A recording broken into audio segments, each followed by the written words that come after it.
बिस्मिल्लाहिर्रहमानिर्रहीम अस्सलाम वालेकुम। My name is Waqas Asghar. इस वीडियो के अंदर मैं आपको AFNS की कंप्लीट डिटेल बताने जा रहा हूँ। ये वीडियो आपके लिए काफ़ी ज़्यादा इंपॉर्टेंट है। वो कैंडिडेट्स जो AFNS के लिए अप्लाई करने जा रही हैं या अप्लाई कर चुकी हैं, इस वीडियो के अंदर मैं आपको हाइट, वेट, आपके टेस्ट कब स्टार्ट होंगे, कब तक चलेंगे, उन टेस्ट के अंदर आपका मेडिकल में कौन कौन सी फिट होंगी, डॉक्यूमेंट्स कौन कौन से लेके जाने हैं, कौन कौन से डॉक्यूमेंट्स अगर नहीं है तो काम चल जाएगा, होप सर्टिफिकेट वगैरह, और कौन कौन सी गर्ल्स को रिजेक्ट किया जाएगा, कौन कौन सी को अनफिट किया जाएगा, इसका फर्दर प्रोसेस क्या होता है, आपकी सारी की सारी डिटेल इस वीडियो के अंदर मिलेगी। ये वीडियो काफ़ी ज़्यादा इंपॉर्टेंट है सिर्फ और सिर्फ AFNS वालों के लिए जिन्होंने अप्लाई कर लिया या जिन्होंने अप्लाई अभी करना है। अगर आपने इसकी कंप्लीट प्रिपरेशन करनी है तो हमारा जो है 3 जुलाई से इसका एक सेशन स्टार्ट हो रहा है AFNS की प्रिपरेशन का। उसके अंदर आपको कंप्लीट वर्बल, नॉन वर्बल और एकेडमिक ये तीनों पोर्शन करवाया जाएगा। गूगल मीट पर हमारी लाइव क्लासेस होगी और इसके अलावा नोट्स PDF में आपको प्रोवाइड किए जाएंगे। आपके मॉक टेस्ट भी कंडक्ट होंगे जो कि काफ़ी ज़्यादा आपको प्रिपरेशन करने में हेल्प करेंगे। और ये हमारा जो 3 जुलाई से ये सेशन स्टार्ट हो रहा है और इसकी फ़ीस सिर्फ और सिर्फ 2450 है। और इसके अंदर आपको कंप्लीट चीज़ें प्रोवाइड की जाएंगी। हमारी गारंटी है कि उसके बाद ना तो आपको कोई बुक, ना कोई एक्स्ट्रा मटेरियल, ना कोई एक्स्ट्रा नोट्स बाय करने की ज़रूरत पड़ेगी, बल्कि वो सारा कुछ ही आपको 100% तक प्रिपेयर करवाया जाएगा। और ये हमारा WhatsApp का नंबर है, आप इस पर कॉन्टैक्ट कर सकती हैं। तो सबसे पहले आप यहाँ पर देख लें, इनके ऑफिशियल वेबसाइट पर ये चीज़ें अवेलेबल हैं कि जो एज है ये ट्रेन नर्स के लिए 18 से लेकर 28 ईयर है, लेकिन जो BS नर्सिंग के लिए यानी AFNS के लिए अप्लाई करने जा रही हैं इंटरमीडिएट की बेस पे, उनके लिए 17 से लेकर 25 है। ये आगे लिखा भी होगा। मैरिटल स्टेटस जो है, जो भी इंटरमीडिएट की बेस पर अप्लाई कर रही हैं वो अनमैरिड होनी चाहिए, सिंगल होनी चाहिए। और जेंडर आपको पता है जी, AFNS पर सिर्फ और सिर्फ फीमेल अप्लाई कर सकती हैं। हाइट यहाँ पर देखें तो आपको यहाँ पर पता हो कि 5 फीट जो है ना वो आपकी हाइट रिक्वायर होती है। अगर 1 इंच भी कम है तो आप रिजेक्टेड हैं। आपने जो वेट है वो किस तरह चेक करना है उसका आपको प्रोसेस बता देता हूँ। आपने सबसे पहले किसी भी सर्च ब्राउज़र पर आना और वहाँ पर लिखना है progeniusstudents.com, या जो भी मतलब आप अलग अलग भी लिख सकते हैं। प्रोजीनियस स्टूडेंट्स जैसे ही आप लिखेंगी तो आपके सामने ऑफिशियल वेबसाइट ओपन हो जाएगी और इस पर आपने कर देना है क्लिक। जैसे ही क्लिक करेंगी तो आपके सामने इसका कुछ इंटरफेस भी नज़र आएगा और यहाँ से आपने एंड पे ये जो आपको नज़र आ रहा है इसको आप BMI बोलते हो, यहाँ पर ये वाला, इस पर आपने एंड वाले पर BMI पर क्लिक कर। आप जैसे BMI पर क्लिक करेंगे तो आपके सामने BMI का कैलकुलेटर जो है ना वो ओपन हो जाएगा। यहाँ पर आपने अपना वेट लिखना है। मैं 55 kg वेट लिख देता हूँ और हाइट जो है ना वो 5 फीट और चले मैं 2 इंच तक लिख देता हूँ और सबमिट पर क्लिक कर देता हूँ। यहाँ पर ये ग्रीन कलर का आपको 22.18 इंडेक्स हो रहा है और नीचे लिखा हुआ है कि यू आर हेल्थी। चले मैं वेट अगर कम कर देता हूँ, यहाँ से 45 kg कर देता हूँ, तो फिर भी हम देखते हैं यहाँ पर उन्होंने ये आ रहा है यू आर अंडर वेट। आपका जो वेट है वो कम है तो आपने फिर वेट गेन करना है। अगर आपका वेट ज़्यादा होगा तो फिर आपने वेट को लूज़ करना है। अगर आपका वेट कम होगा तो फिर आपने वेट क्या करना है, गेन करना है। अगर ग्रीन कलर का यहाँ पर हो जैसे कि पहले हुआ था तो फिर आपका आइडियल वेट है, आप नॉर्मल हो। एक बात और बता दूं कि अगर आप में से किसी का वेट कम या ज़्यादा है तो उस पर रिजेक्ट नहीं किया जाता। आपको टाइम दिया जाता है 15 से 20 दिन का कि आप अपने वेट को मेंटेन करें। तो अभी से अगर आप चेक कर लेंगे यहाँ पर आके तो आपके लिए बेटर रहेगा। अभी रजिस्ट्रेशन की बात करें तो यहाँ पर 2 जुलाई से लेकर आपकी 10 अगस्त तक रजिस्ट्रेशन ओपन रहेगी, आप अप्लाई कर सकती हैं। वो कैंडिडेट्स जो चाहती हैं हमारा लेट जो है ना वो टेस्ट की डेट आए तो वो चाहती है कि हम लेट अप्लाई करें, तो ऐसा कोई रूल नहीं है। आप जब मर्ज़ी अप्लाई करें, आप स्टार्ट में भी अप्लाई करें तो आपकी टेस्ट की डेट एंड पे आ सकती है। आप एंड पे अप्लाई करें तो हो सकता है आपकी टेस्ट की डेट जो है वो पहले। लेकिन फिर भी अगर आपको इन बातों पे बिलीव नहीं है और आप चाहती हैं कि मैं एंड पे ही अप्लाई करूं तो मैं आपको सजेस्ट करूंगा 10 अगस्त लास्ट है तो आप 5 अगस्त से पहले पहले आपने अप्लाई कर लेना, क्योंकि एंड वाले जो दिन होते हैं बाज़ का तो रजिस्ट्रेशन क्लोज हो जाती है या ऐसा होता है कि वेबसाइट ही जो है ना वो हैंग होना स्टार्ट हो जाती है। तो आपको 4-5 दिन पहले ही से अप्लाई कर लें। और इसमें यह है कि अगर आपका कोई एप्लीकेशन में कोई इस तरह का मसला क्रिएट हो जाता है तो आप सेंटर से भी जो है ना वो कॉन्टैक्ट कर सकती हैं उन दिनों के अंदर। लेकिन लेट अप्लाई करेंगी तो रजिस्ट्रेशन क्लोज हो जाएगी जल्दी, तो फिर आपका कोई अगर इशू बनता है खुदा न खास्ता तो वो आप दोबारा सेंटर से फिर कॉन्टैक्ट नहीं कर पाएंगी। आगे प्रीलिमिनरी जो टेस्ट हैं आपके वो हमारे पास 9 अगस्त 19 से स्टार्ट होंगे और सितंबर 12 तक जो है ना वो आपके चलेंगे। अगस्त सितंबर यानी कि तकरीबन 1 मंथ से भी कम डेज़ के अंदर आपके जो है ना टेस्ट वो कंप्लीट हो जाएंगे। सैटरडे एंड जो संडे है इस दिन आपका टेस्ट नहीं होता तो सैटरडे एंड संडे क्लोज होगा। बाकी जो वीक के डेज हैं वो आपके होंगे। बाकी नेशनैलिटी के अंदर ये है कि ऑल ओवर पाकिस्तान तमाम गर्ल्स जो है ना अप्लाई कर सकती हैं, सिंपल सा है। ठीक है। लेकिन हर एक प्रोविंस का कोटा अलग अलग होता है। बलूचिस्तान की अलग सी सीट्स होती हैं, ऐसी सिंध की अलग से होती हैं, और रूरल और अर्बन की अलग से होती हैं। तो ये कोटा उनके अंदर डिवाइड किया होता है, जिसको ऑफिशियली वो डिस्प्ले नहीं करते, जिसकी वजह से कोई आपको ये नहीं बता सकता कि कोटे के अंदर कितनी जो सीट्स वो अवेलेबल है। अगर कोई बता रहा है तो वो अपनी तरफ से फिर इस बात को जो है ना वो बगैर किसी कन्फर्मेशन के आपको बता रहा है। एलिजिबिलिटी कंडीशन पे आ जाएँ सेकंड नंबर पर यहाँ पर, और यहाँ पर हमारे पास AFNS जो कि मैंने आपको बताया। अब यहाँ पर इसकी डिटेल थोड़ी सी आप देख लेते हैं। डिटेल के अंदर हमारे पास क्या आ जाता है जी, इसको आपने गौर से देखना है कि हमारे पास AFNS BS नर्सिंग जो इंटरमीडिएट है, इसमें मैट्रिक आपकी साइंस के साथ होनी चाहिए, 60% आपके मार्क्स होने चाहिए। FSC आपकी प्री मेडिकल हो और 50% आपके मार्क्स हो, यानी कि साइंस के साथ मैट्रिक हो और 60% मार्क्स हो, और FSC में आपके कितने होने चाहिए, 50%। 1% भी कम है तो आप रिजेक्टेड है। ये वाली एज मैंने आपको बताई थी पहले कि 17 से लेकर 25 ईयर तक जो है ना वो December 31 तक आपकी एज होनी चाहिए। अब जो एज है वो भी आपने एज कैलकुलेटर से चेक कर लेनी है। आपकी जो एज होगी वो हमारे पास 17 to 25 ईयर जो है वो 31 दिसंबर तक होनी चाहिए, ठीक है, इसके दरमियान। आगे हमारे पास ट्रेन नर्स वगैरह मैंने यहाँ पर नोट फॉर BSc नर्सिंग। अब इसके अंदर होप सर्टिफिकेट का यहाँ पर लिखा, होप सर्टिफिकेट के अंदर ये लिखा हुआ है कि वो गर्ल्स जिन्होंने पार्ट 1 पार्ट 2 का एग्ज़ाम दे दिया लेकिन रिज़ल्ट नहीं आया, अगर उनके 50% मार्क्स हैं फर्स्ट ईयर के अंदर अगर 50% मार्क्स हैं तो वो भी अप्लाई कर सकती हैं। वो अपने कॉलेज इंस्टीट्यूशन से क्या करेंगी, 50% मार्क्स पे एक होप सर्टिफिकेट बनवाएंगी, और उस पे आपका पार्ट 2 रिज़ल्ट के अंदर होप पे लिखा होगा क्या वाकई दोनों को फर्स्ट ईयर और सेकेंड ईयर को मिला के इंटरमीडिएट के जो मार्क्स हैं वो मिनिमम आपके 50% हो जाएंगे। आप इसको 50% पर भी बना सकती हैं, आप इसको 75, 80, 85, 65 जितना दिल करे, मिनिमम 50% है। मतलब आपके फर्स्ट ईयर में से अगर मिनिमम 50% है तो आप अप्लाई कर सकती हैं। इससे ऊपर जितने भी है तो अप्लाई ज़ाहिर कर सकती हैं।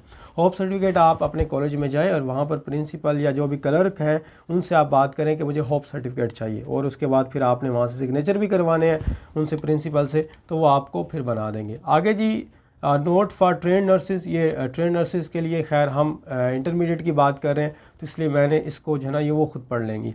आगे हमारे पास जो आ जाती है ये चीज़ वो हम देख लेते हैं इन एलिजिबिलिटी कंडीशंस कि कौन कौन सी गर्ल्स जो है वो अप्लाई नहीं कर सकती, और इनका बाद में ये परमानेंटली ही होता है कि ये अप्लाई नहीं कर सकती।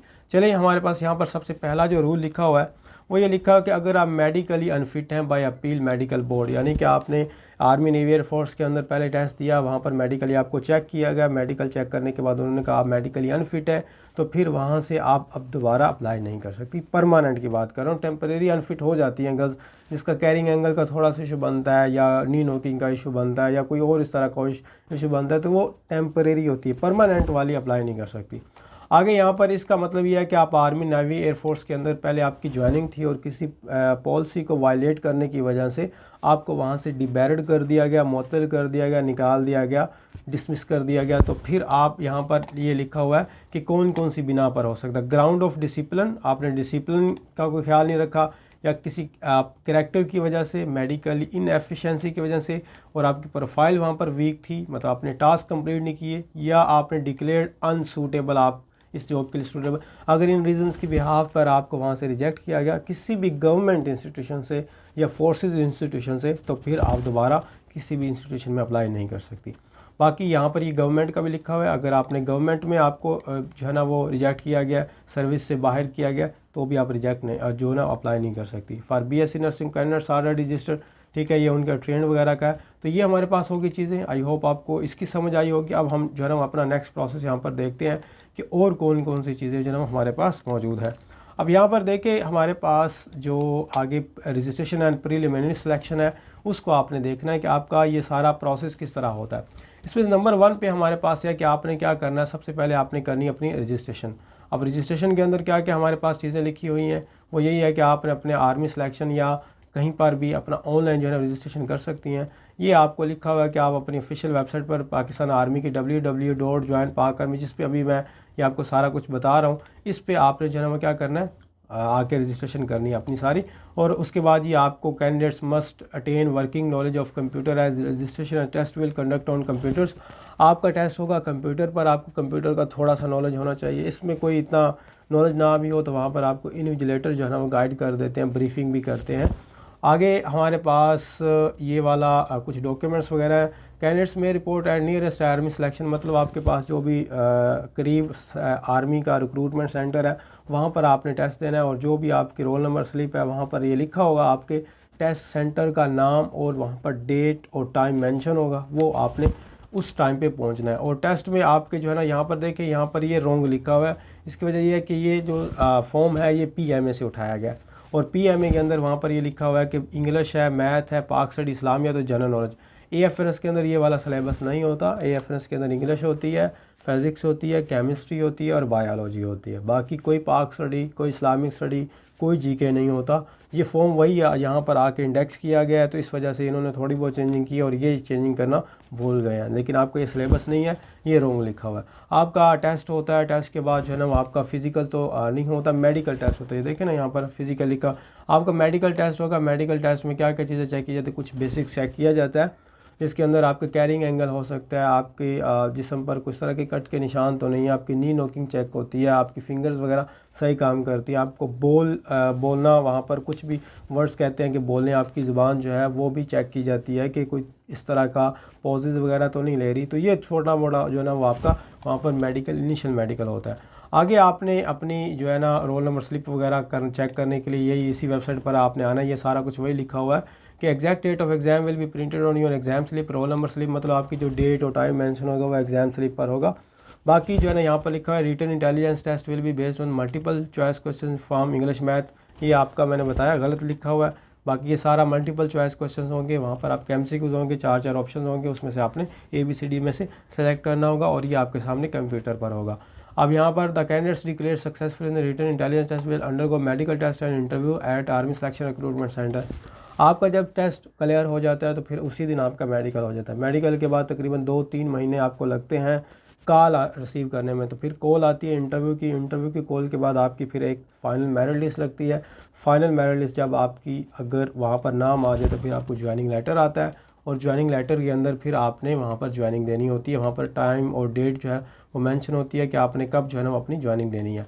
आगे हमारे पास इसकी आ जाती है कि फ़र्दर इन्फॉर्मेशन में सिलेक्शन प्रोसीजर के अंदर आपका क्या होता है, इसको भी आप जो है ना वो गौर से पढ़िएगा। अब यहाँ पर मैं आपको और चीज़ें बताने लगा हूँ। जब आपका सारा कुछ टेस्ट क्लियर हो जाएगा तो फिर आपका ये किस तरह जो है ना वो हमारे पास आएगा। वो हमारे पास इंटरव्यू अगर आपका हो जाता है जनरल हेडक्वार्टर की तरफ से, will be head Rawalpindi, Lahore, Multan, Karachi and Quetta. In centre के अंदर आपका क्या होगा, ये आपका जो है ना वो इंटरव्यू वगैरह होगा, और फिर आपको लेट वगैरह जो भी ज्वाइनिंग लेटर है वो आपको इशू किया जाएगा।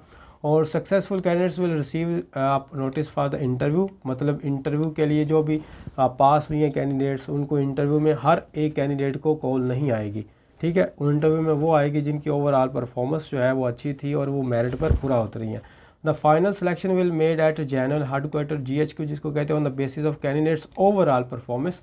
ओवरऑल परफॉर्मेंस आपकी देखी जाएगी। ओवरऑल परफॉर्मेंस से मुराद है आपके FSC के मार्क्स भी, आपके मैट्रिक के मार्क्स, FSC के मार्क्स, और आपके जितने भी टेस्ट के अंदर मार्क्स आए हैं, इन सारों का एक एग्रीगेट बनाया जाता है, और एग्रीगेट के अंदर जो है वो देखा जाता है कि कौन सी गर्ल्स जो हैं जिनके ज़्यादा मार्क्स हैं, तो उसी हिसाब से फिर उनको आगे मेन प्रोसेस के लिए कॉल वगैरह की जाती है। डॉक्यूमेंट्स की एंड पे आ जाती हैं, कौन कौन से डॉक्यूमेंट्स आपको चाहिए होते हैं, तो यहाँ पर आपके सामने लिखे हुए हैं डॉक्यूमेंट्स। अब इसमें देखिएगा कि हमारे पास जो डॉक्यूमेंट्स लिखे हुए हैं वो आपने लाजमी लेके जाने हैं। सबसे पहले ये है कि ओरिजिनल सर्टिफिकेट्स, आपने अपने मैट्रिक और इंटरमीडिएट के जो सर्टिफिकेट्स हैं, मैट्रिक का रिज़ल्ट कार्ड चल सकता है और इंटरमीडिएट का भी रिज़ल्ट कार्ड चल जाएगा, ठीक है। सनद या आप रिज़ल्ट कार्ड जो ओरिजिनल होता है, फ़ोटोकॉपी नहीं, जो ओरिजिनल होता है वो लेके जानी है। और आगे अब ये तो वो उन कैंडिडेट्स के लिए जो कि किसी भी गवर्नमेंट में एम्प्लॉय हैं, तो वो NOC लेके जाएंगे, no objection certificate. Attested photocopy of domicile duly verified by issuing authority. Domicile की आपने फ्रंट और बैक से अटेस्टेड करवाना है, उसकी फ़ोटोकॉपी को, ओरिजिनल को अटेस्टेड नहीं करवाना।